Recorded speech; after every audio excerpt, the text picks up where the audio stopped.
Aloha, I am Julie Mitchell and serve as the executive director for these past 11 years for Ikahi Mediation Center. We are celebrating our 40-year anniversary as an organization this year. This is our Finding Solutions, Growing Peace Brown Bag Lunch series.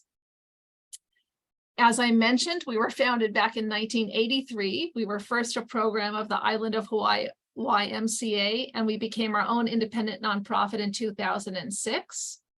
We are one of 5 nonprofit mediation centers in the state of Hawaii, and we serve East Hawaii on Hawaii Island or the Big Island. We empower people to come together, to talk and to listen, to explore options and to find their own best solutions. And to achieve this mission, we offer mediation, facilitations, and trainings like today's talk, to strengthen the ability of diverse individuals and groups to resolve interpersonal conflicts and community issues. Our Brown Bag Lunch series is held every third Thursday at 12 noon on Zoom, and you have to register each time on Eventbrite to get the Zoom link. Also going into the chat now is information about our next speaker. That will be attorney, mediator, and arbitrator Liu Chang from Oahu. He'll be speaking on the topic LEAPS, which is an acronym for something. And the subtitle is a model for communicating effectively with, quote, difficult persons. And the link to register is in the chat. We would welcome you to join us on June 15th. At the end of today's talk, we are going to ask you to fill a short online survey, which helps us with our grant funding for this free series. And when I put the survey in the chat, you just have to click into it and take a few minutes to give us your thoughts, which we really appreciate. And we share with our speaker afterwards so they can see what they did well and what they might want to change for their next time they present. We also will send out an email later with the video link and that survey link as well, because occasionally people have told us they couldn't click in on the one in the chat. So without further ado, let me introduce our topic, this is a tongue twister, Courteous Curiosity, a proactive approach to interacting with others. And our speaker, Charlie Young, who appears today with us from Bend, Oregon. There are some very good benefits to Zoom, meaning people can attend and present for this series from wherever they are throughout the world. So Charlie holds a BA from St. John's Seminary in Boston. He served as a pastor for 19 years. After that, I find this fascinating. He became a flight instructor, air taxi, and corporate pilot. And then after that, he became a corporate trainer and a HR or human resources director. Since retiring, he has served as a professional and as a volunteer mediator in Oregon. He co-authored a book called Constructive Communication, which I believe appears over his right shoulder. And he's also developed a civil dialogue program kit, and he's planning a 4-hour video on the art of civil dialogue. Charlie, please take it away, and everybody please give Charlie a warm Zoom round of welcome. Hey, thanks a million, Julie, for the wonderful introduction. I feel honored to be here today, and I'll get right into what I'm going to be sharing with everyone.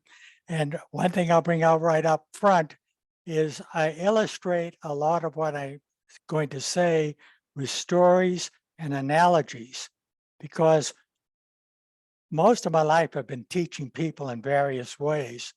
And when you can have an analogy or a story to demonstrate something, then you tend to remember it.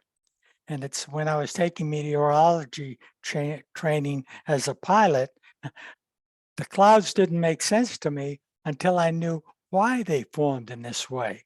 And then all of a sudden it was simple to me. And it's very similar in mediation. If we can have an analogy or a story, it helps. Because I'm 90 years old, I get on a roll when I give my presentations. And at 90, if you interfere, sometimes my thinking gets off track. So I'd ask you to keep your questions till the end and comments to the end. And I should go just 45 minutes and I'll leave plenty. And I really enjoy questions and so forth. The purpose of my getting together is to explain courteous curiosity, and I'll explain that in a minute. That's going to be really toward the end of my talk, but the principles of courteous curiosity will run through my whole talk. One of the main purposes of my talk today is to push across the idea that what we use in mediation, and I call it civil dialogue. And by the way, civil dialogue, mindful dialogue, courteous curiosity, constructive dialogue, inclusive dialogue, for me are all synonymous terms. But like Julie, I had trouble with that courteous curiosity, so I use a simple term, civil dialogue, all the time. One of the things that we do as mediators, and I don't think anyone is going to question this, is the skills we use as mediators are proactive. And these proactive skills of active listening, civil dialogue, create commonalities. They create relationships. I had a case just yesterday, and it created great relationships. And once the relationships are formed, then differences are accepted. But creating a relationships up front with good civil dialogue is the answer. And so we know as mediators, and if you disagree with us, stick up your hand. But I've been asking mediators for 25 years now. Are most of your mediations the result of poor communication? And almost all of them say yes. The one yesterday absolutely was. Most of our mediations are due to a lack of communication. The other thing that falls in our jurisdiction, I can say in the court system here, well over 70% of the mediations we do here are successful. And by the way, I never take and never have taken credit for the success or failure of a mediation. It's the parties. All I do is help them have a difficult conversation. They bring it about. So 70% are successful, 80% are a result of poor communication. Why aren't we teaching these skills in our schools? That's the question. I'm not going to raise it again because it's not necessary, but I'm going to tell a story that might bring out how powerful the skills we have are. It's almost over 20 years ago, a church group asked me to facilitate a mediation between pro-life and pro-choice women. And about 35 to 40 people showed up. There were about 18 women pro-choice and pro-life, so there were about 9 on each side. And I had a table, and I know it wasn't quite 18 because at my table, I had 3 pro-choice and 2 pro-life. And at the beginning, they had explained how this was going to be done. The way it was done is the pro-choice or pro-life. We happen to begin with the pro-choice person. The pro-choice person explained to the pro-life person why they personally believed in pro-choice. And that personal was underlined before the meeting started. It had to be personal. Couldn't be because someone told you had to believe that or something like that. It had to be personal. They explained why they held this position to the pro-life. Then the pro-life person paraphrased back what they thought they had heard, and then there were a lot of clarifications. Then the roles were reversed. The pro-life person explained to the pro-choice person The personal reasons they believed held the position and the why of pro-life. And then paraphrasing and clarification. Each one went over an hour, I'd say. It was really, really great, deep. What I want to share with you is this, and this is the power that we have to teach in our schools. At the end of that presentation and during it, the pain, the agony, the tears were unbelievable. But at the end, we had a little break. The people were talking to each other. And then at the end of the whole session, they had a meeting in a large hall at the church. And all these people are sitting around it. I called it a collation, little sandwiches, coffee, tea, soft drinks, and so forth. It was really nice. Everyone had great relationships. They were talking, they were visiting, they had understood completely each other's position, but they didn't agree. But they had understanding. Those are the skills that we teach. That's why I tell the story. I'll never forget it. Powerful moment. I often think as if those women were legislators, what they do in the law be kind of interesting. So all I'm saying this first example is we as mediators know the power of active listening skills. And we've got to get them being applied to more people. A corollary of this is this. Putting in, and this is the last time I'm going to mention the schools. The corollary of this is we know how powerful they are. We could help teachers know how to use these skills and teach them to kids, particularly in junior high, middle school, and high school. I think it'd be terrific. And I'm going to give you an example how I've done it, and it's been very effective a little later on in the program. So I can tell you from being a pilot for many years that I became a much better pilot when I became a flight instructor. I had to not only know more than the students, I had to be ahead of them in the thinking process, particularly in difficult situations. That ends that. Now, some serious stuff. And this goes, and the development I'm going to share with you now, as far as I can tell, and I'll explain why in a minute. These thoughts, they're pretty deep, have only been developed since the year 2000. So they have been developed since I've been a mediator. And they're in a book called Embodied Conflict by Tim Hicks. It's one of those books. I usually read a book in 5 or 6 hours.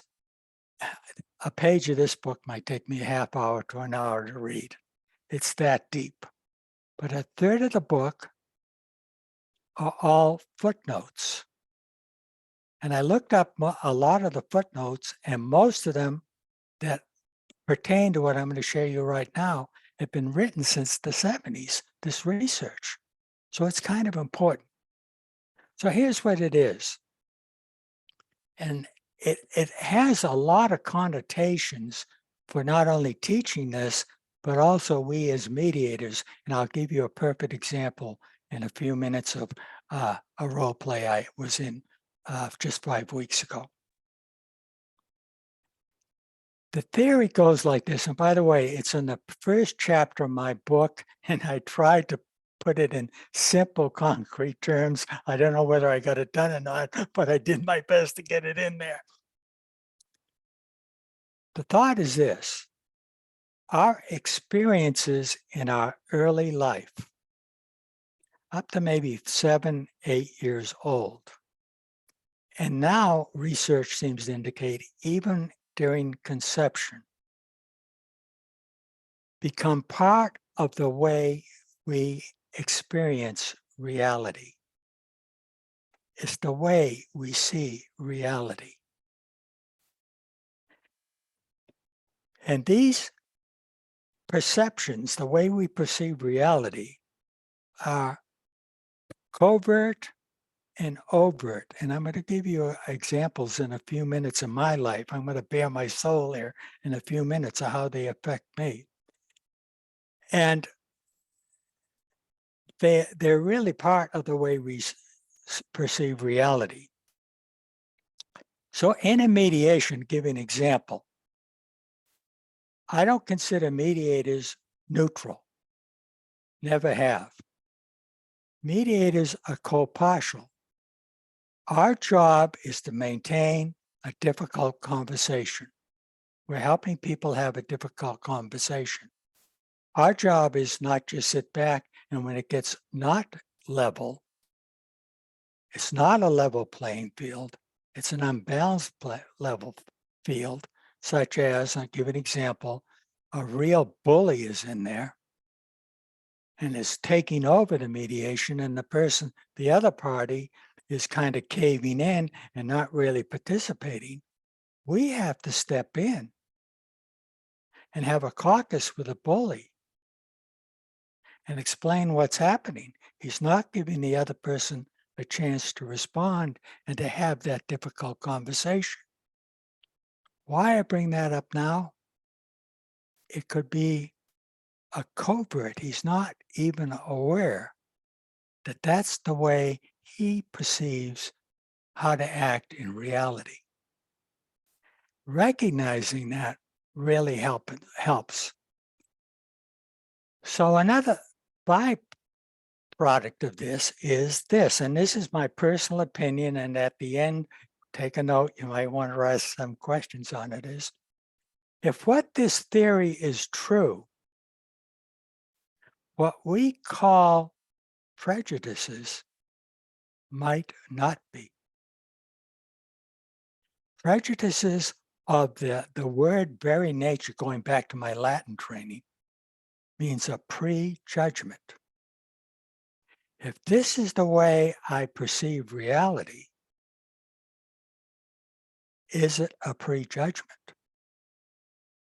And if we accept this and train people, our mediators, and in schools, that we have these, and we're going to give examples in a minute, we have these and we have to recognize them, it would then make it easier to create relationships because I'm not responsible possibly for what I'm doing right now. And I want to have a friend and see it in a new light. Let me give you a simple example and maybe we'll get going and it'll come out pretty easily for you. About 5 weeks ago, I was asked to do some training of future mediators. I do it about once a year, and the head trainer calls me up and said, would you do the usual explanation of the process of mediation and then explain why it works, which you've been doing every year? I said, yeah, I enjoy doing that and I'll be glad to do it. And he says, but this year, I want you to play a role. It caught me off guard. And I said, okay, I'll play the role. So this is the role. And remember, the meaning of the role play, bear with me, the full meaning of it will come at the very end. The role play is this. It happens in Bend, Oregon. And Bend is a beautiful place. It's up in the high desert east of the Cascade Mountains. Has a little snow in the winter, has 4 seasons. Some of the best skiing in the country is just 30 minutes from here, et cetera, et cetera. I love it here. And now I'm going to get in a role play, and this is my role. And by the way, I always change my name in a role play. I don't know if you have those rules where you are, but the first time I did a role play 25 years ago as a trainee, I kept my name and I was a pain in the butt. And for the next 2-3 days, the other trainees thought Charlie was a pain in the butt. And I had to tell him, no, that wasn't Charlie, that was Bob. And so ever since then, I've never played a role play until I tell everyone I'm changing my name from Charlie to Bob because Bob is not Charlie. So anyway, I'm in this role play and I take the name Bob and the other lady, call it Janet. And right away, she's on my case. I've been in the neighborhood about a year. I moved up from Southern California, wanted to get out of there and be up in this really nice country and enjoy the outdoors and things like that. And she's on my case right away. When you came here a year ago, you said you'd paint your house in 1 year. It's not painted yet.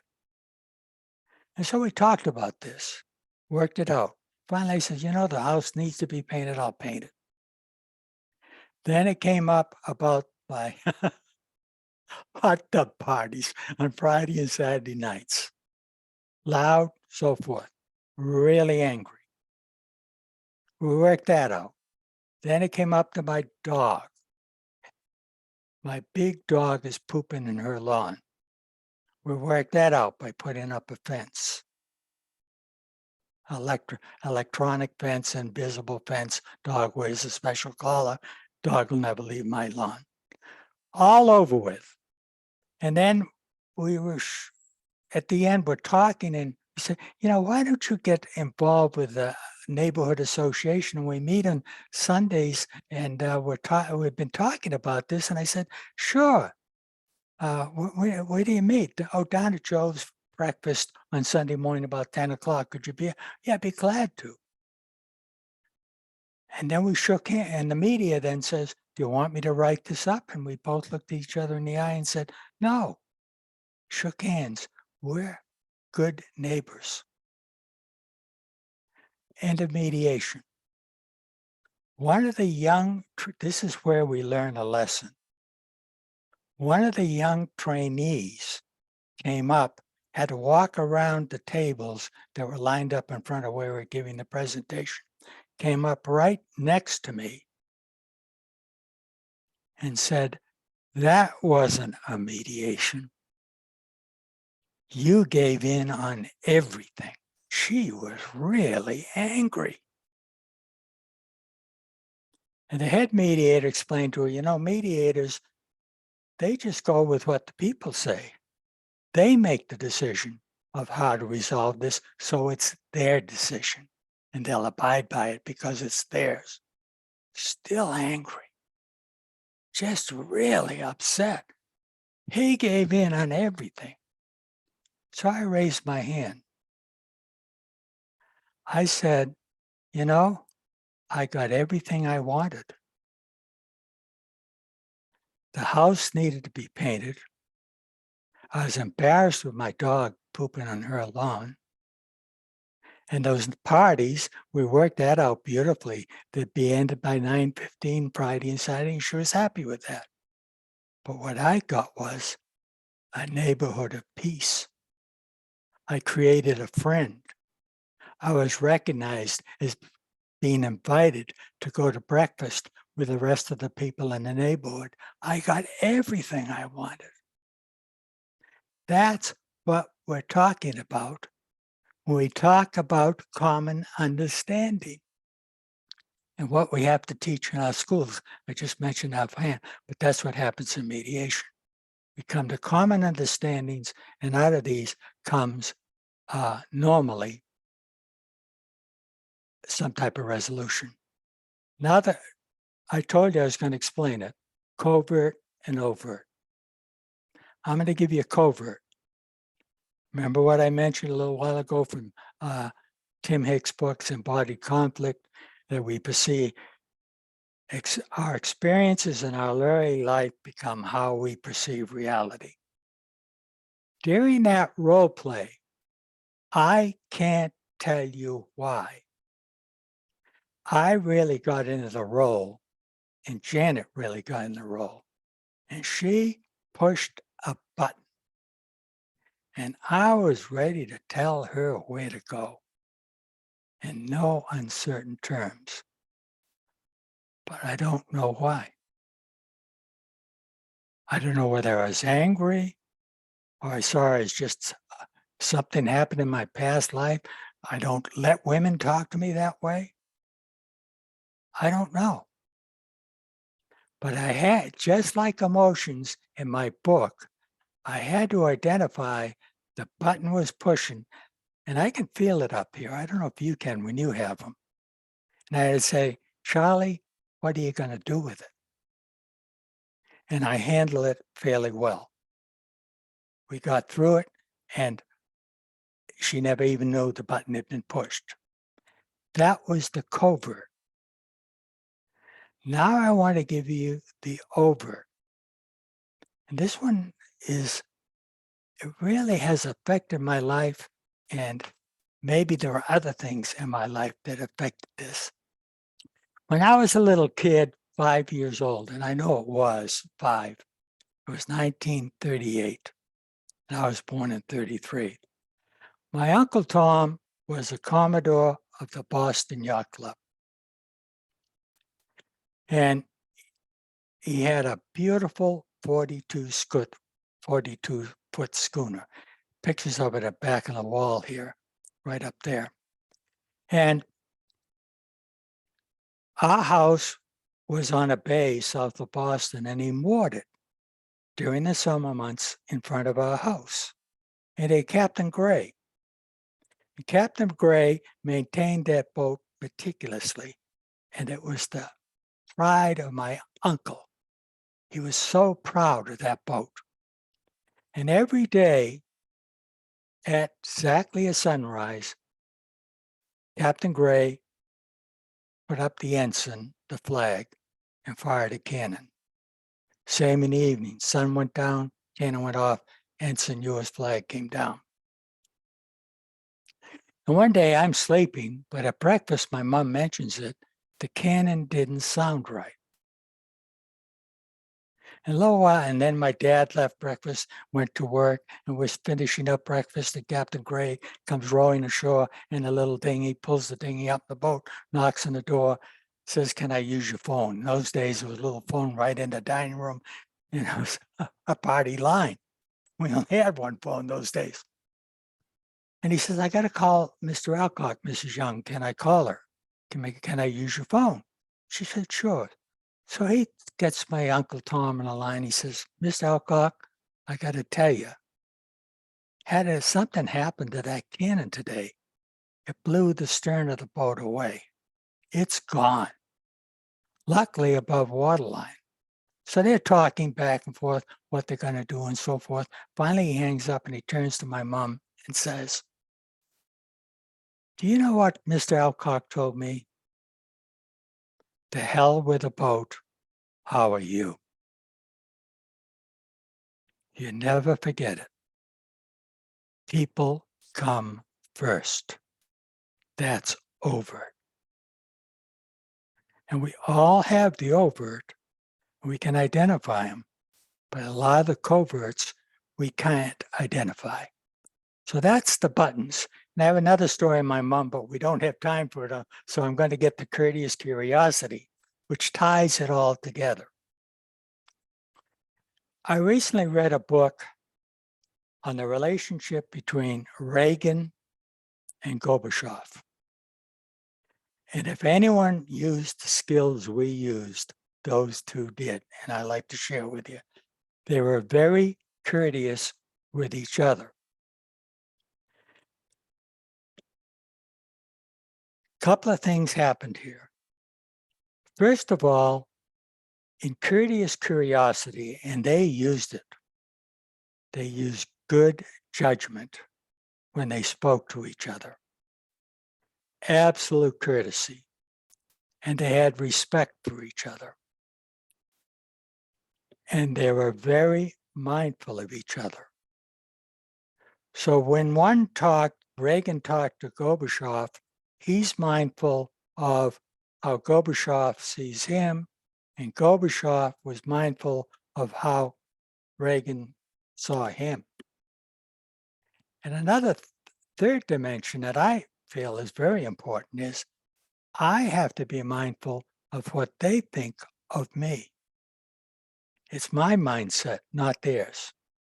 I'm trying to figure out what they think of me. But the most important thing they had, and it's the most important thing I think mediators have to have, is they had integrity. When Gorbachev spoke or Reagan spoke, they knew it was the person speaking. It's what they believed. And integrity is important. Where did this really come out? They never really agreed on several items, key items, never.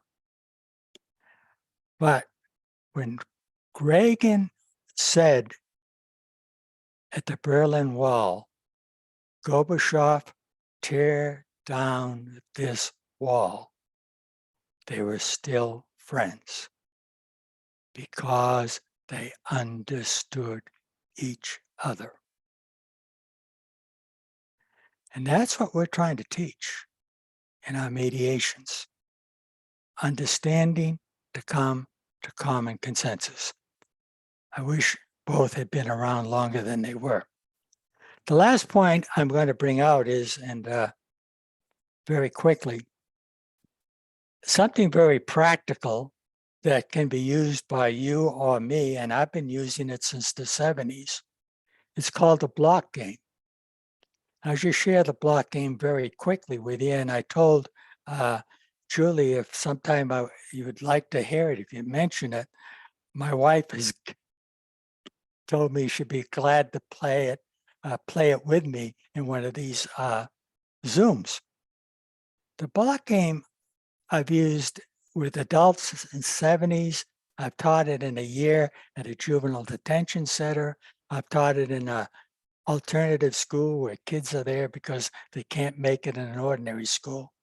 And it's always been effective, very effective. I'll tell you what it is. It is non-threatening, just fun to play. And I call it a game because I want the kids to think of it as a game, but it's actually a teaching tool. Explain it to you very quickly. And if you have kids, parents might want to play it in front of their kids. And if you're like me as a kid, I saw my parents playing something and I'd want to play it. The game is simply this. And I'll explain how it can be used as a teaching tool. Yeah, you have a barrier here, and I get a little 2.5 square box by 4 inches and set it on end. And on each side of the box are tools that are exactly the same. So if you have a 4-inch square block here, there's a 4-inch square block here. And then one of the parties arranges the blocks in any way they want. Then they have to explain to the other person that can't see how those blocks are arranged, has to explain to the other party how to arrange those blocks. Well, I'm going to just, because of limitation of time, I'm just going to tell you about the Juvenile Detention Center. At the Juvenile Detention Center, you have kids that they know all the answers, and they're just not going to put up with anything. So we've gone through 3 days of explaining the skills that we use in mediation. And now they're going to do their thing. So the person on this side we choose is one of those kids that knows everything. The kid on the other side is one that's a little timid, a little slow. And this guy, the alpha, is just telling him how to arrange the blocks in complete failure. And we call what you would call a timeout, I call it an LO, a learning opportunity. I step in with the LO and I simply tell the kid that's just the alpha male, why don't you just ask him to say back to you what he thinks you're telling him. We're paraphrasing without using a big long word like paraphrase. And lo and behold, they start to communicate. And they were at odds ends, and they were successful. This is what we're talking about, teaching these skills. So then one day, this was so successful at the Juvenile Detention Center, rather than having one day of block game, we had 3. And I want to tell you, 30% of the kids at the Juvenile Detention Center or more and at the alternative school improved their communication skills. And I'll tell you one thing, they almost all improved their attitudes. Big step. So finally, and one of these days, the kid that knows everything, and there were several of them, and you couldn't turn your back on them. We had to be very careful to get in fights and stuff. He says, why don't you and the other trainer play the game? His name was Martin. So Martin, I said, yeah, we'll play the game. We sat down, used all the skills that we know of in mediation. He was a mediator too. In 2 minutes, you could hear a pin drop in that room. They knew what we were doing had value. That is the block game. And I'd love to see it being used. And if you want any information on it, just ask me. It's really easy to put across. I think time-wise, we've got about 5 minutes of that, right? So I'm just going to mention one more thing, if that's okay, Julie. And that's this. It's something that I try to share with everyone is, and it comes out in it comes out in my PowerPoint that I give. And it's this, and we all mediators know it. Never, never, never, I say it 3 times, except you understand something that's complicated till you've heard both sides. This is a real problem we have right now. We have a shooting at a mall, school, whatever. And someone comes running out and the reporter's there with the television camera and they get what happened. And the person tells them what happened. Perceptions. A year later, you have a trial. Get a whole different story. Just keep that in mind, and that has to be taught. So, are there any questions? I get kind of wrapped up in this stuff, and I'm really convinced of it, and I know it works, so I'm just sharing with you. Are there any questions you'd like to ask or clarifications, so forth? You can unmute yourself, you can raise your hand, or you can put something in the chat. Does anyone have anything? Hi, this is Yes. Susan. Go ahead, Sue. I've taken a lot of mediation classes, read quite a few books and found it very beneficial, for especially doing family law. And I've noticed now it is much more difficult to get people to be reasonable. I think it's part of our social climate. It's like, I want this. I don't care what you want. I won't agree to anything. Do you want me to answer that, Susan? Pardon? Go ahead. Did you have a Oh. question? Well, have you noticed a pattern where that seems to be becoming more difficult now? Susan, but I can almost put a date on it, I think, and it's not my date. I'm going to say time passed so quickly. About 6 to 7 years ago, we had a brown bag of the local mediators, and the question you asked was asked, and all agreed. There were about 5 or 7 of us in the room. Yes, there has been a change, and as far as I can tell, started about 6 to 7 years ago that, yeah, it's people just won't listen anymore. It's my way or the highway. Is that what I think you're saying? Is that correct? Yes, yeah, and also the same pattern following that. They won't agree to something that I know isn't important to them at all, for negotiating 5 different items, in a Yeah. divorce case. Yeah. Well, I just gave in on 2 things. I'm not giving in on that also. And I Yeah. know it's nothing that they even care about, but it's like they're standing on what they think is principle and I think is stupidity, that they just won't agree because they've already agreed to 2 other things. And Yeah. it makes it difficult to reach agreement. And then at the end of the whole process, after they've spent a fortune and let a judge decide because they couldn't be reasonable, now they're all upset because they've got $20,000-$30,000 in attorney's fees. And yeah, it's difficult to deal with them because I feel terrible for them. I try, but you I try your don't know an best. effective way to try to make them not, It's not follow that position, to sit back okay. and think. Well, what I think this theory that comes out in Tim Hicks and all the studies in that embodied conflict, I think a lot of these people have something in the back of their mind and they won't accept it. Like some people won't accept they're angry. And then once you accept it, then you figure out how to deal with it, and they don't. I had a case similar to yours, and the husband was just, I'm going to try. I mean, it was really bad. It cost him over $500,000 when he went to trial, but that was his loss. No, It's it, and kind of it's just, interesting. well, it's Yeah, sad because they're wasting it's a lot of very sad. money. And a lot of times I feel like it's their there's kids' college education money that they're Yeah, that's busy right. blowing before their kid even hits junior high school. I And agree. they get it later Yeah, down the yeah, pike, somewhere or another, they have an yeah. epiphany and they understand, but Anyone yeah. else have a question?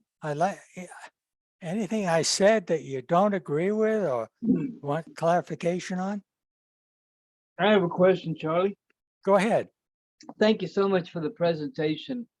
I really enjoyed it. I'm out here in Colorado, Boulder, Colorado, Raju. And I got a project going on in Kashmir, between India and Pakistan, trying to bring some common sense to that, area. But basically, like you said, there's overt and covert.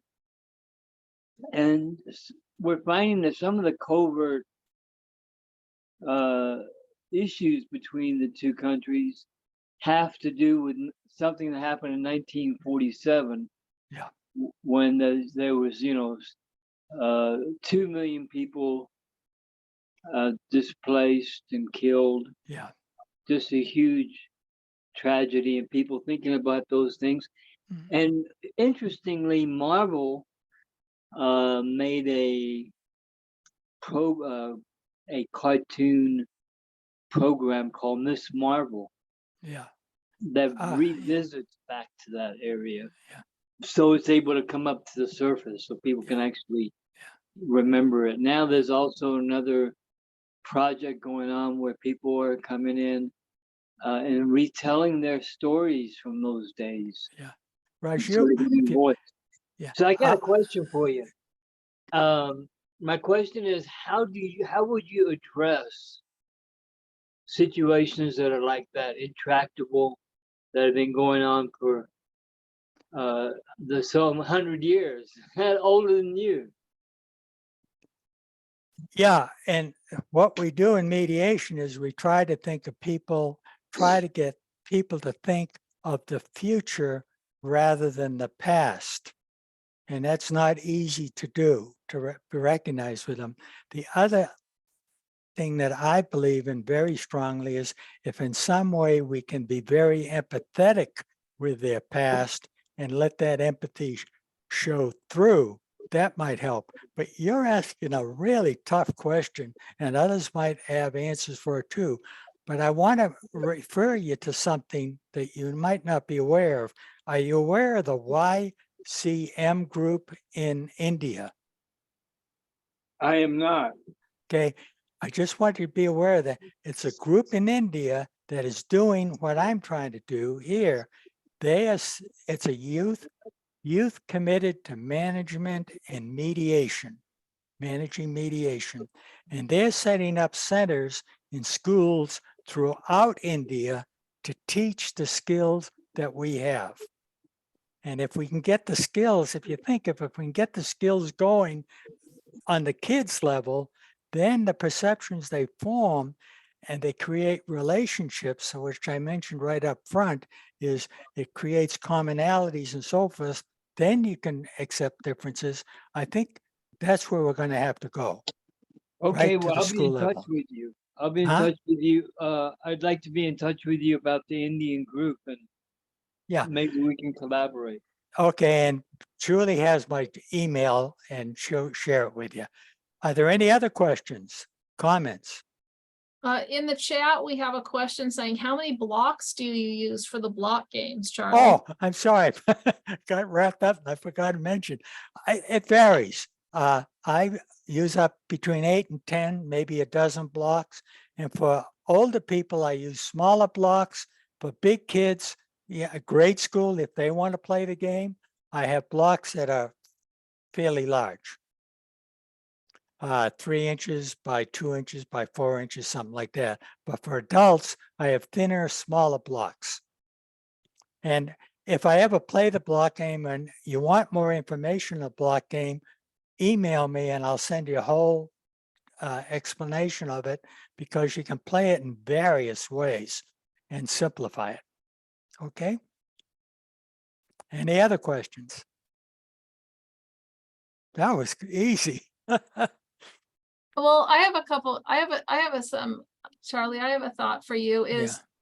so how do you see, the skills that we use as mediators, the active listening and the, I mean, how you've applied it is really interesting. Basically, you're saying that these skills are transferable in other situations with adults and youth. And the example you're giving of the block game, I think the point is that if people can communicate well, they can succeed in that game. What Yeah. other applied uses do you see for the skills mediators use, out beyond the mediation room? Okay. So I went so fast, I forgot to mention, when I'm talking about communication, I'm not talking about air traffic control to send and maintain 10,000. I'm not talking about surgery. I'm not talking about chit chat. I'm talking about when people have a disagreement or they're trying to decide to add an addition to their house or to buy a car or something like that. It's a deep conversation. Then the skills we use really help them to have a mindful, inclusive, constructive communication. So I see it being used in many ways. My wife and I use it all the time. But I'll tell you another story. We've got a minute or two here. Is I had a mediator friend years ago that was having a difficulty with her spouse, a disagreement, and who hasn't if you're married? So she's having this disagreement, and it tells you the mindset that people have. She started to use paraphrasing, clarifying, that kind of thing, validating. And I hope everyone knows the values of each. And his response was, don't use that mediator crap on me. And so what I'm saying is, if we get it going in the schools, it'll be understand when you have difficulties, you have this deep type of conversation to clarify and assure. I don't know if that answers your question, but that's what I see happening. Right now, what we teach in schools is debate, you win. That's what we're teaching. We're not teaching common understanding, and often we're teaching we're different. Let's teach how to create relationships through the skills that we have.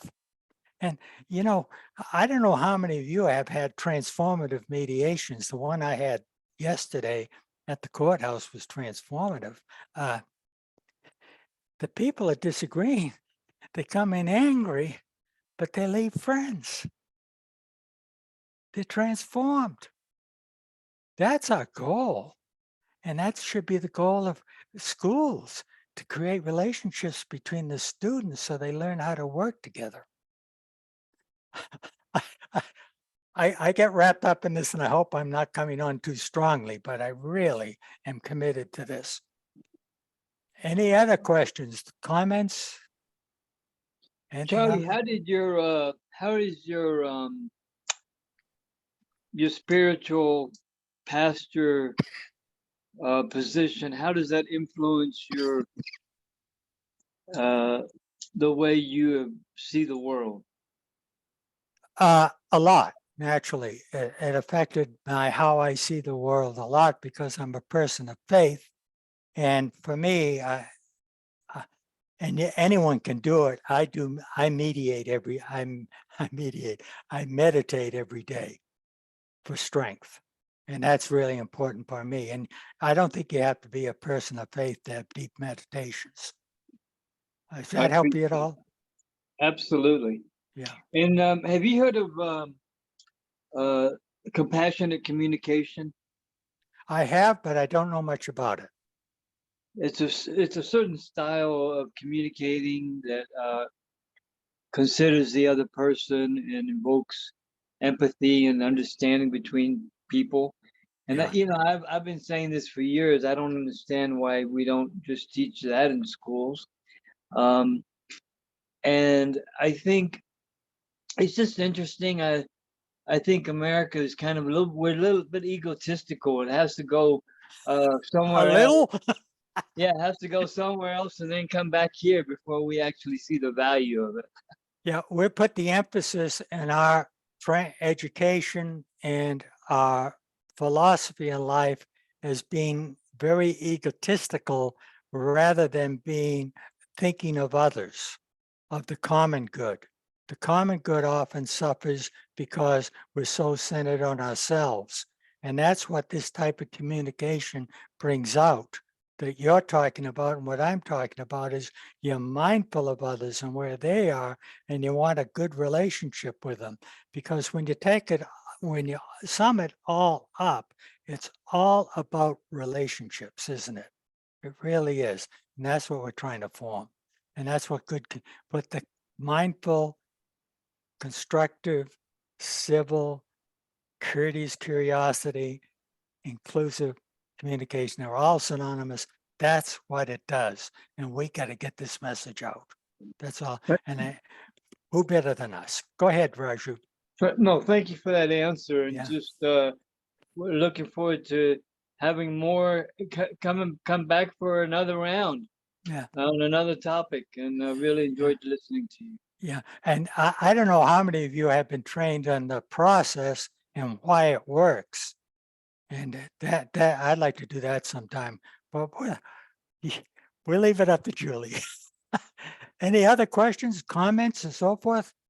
I love questions because they get my juices going, and it challenges me.